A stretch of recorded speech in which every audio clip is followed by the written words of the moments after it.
Did they only do this to try to get us to stop putting pressure on them so they're not having to deal with the news anymore and they're not having to deal with the family anymore? Terry Turner arrested for the murder of 31-year-old Adil Dahoogui in Caldwell County Friday. The news coming amid mounting media coverage. Just one business day before Fox 7 was set to release an investigation on the case.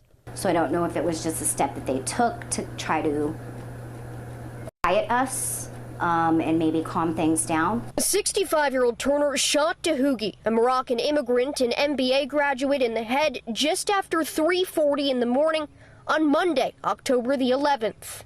He took Adele's future away from him.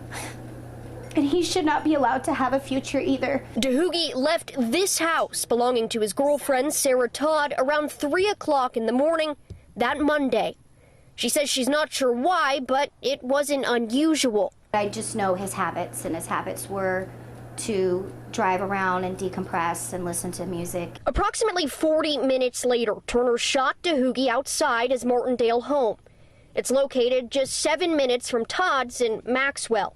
The sheriff's office won't say what led up to the shooting, only stating it happened after Turner, quote, confronted a suspicious vehicle parked outside the residence. The bullet entered the victim's hand before it entered his head. And then the bullet exited the victim's head, and actually there was enough force for it to travel to the passenger side window. Those windows were closed when Dahoogui was shot, his family attorney also telling Fox 7.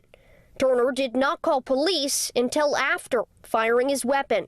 You cannot just walk out into your yard and execute someone for sitting in their vehicle. Why would you leave your home, the safety of your home?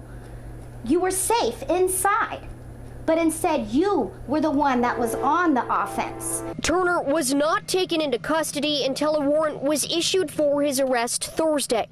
He turned himself in Friday. Todd now questioning the state's stand your ground law. Something like this should have not even been questioned. If someone is murdered, whether it is on someone's property or out in the street, they should automatically be arrested.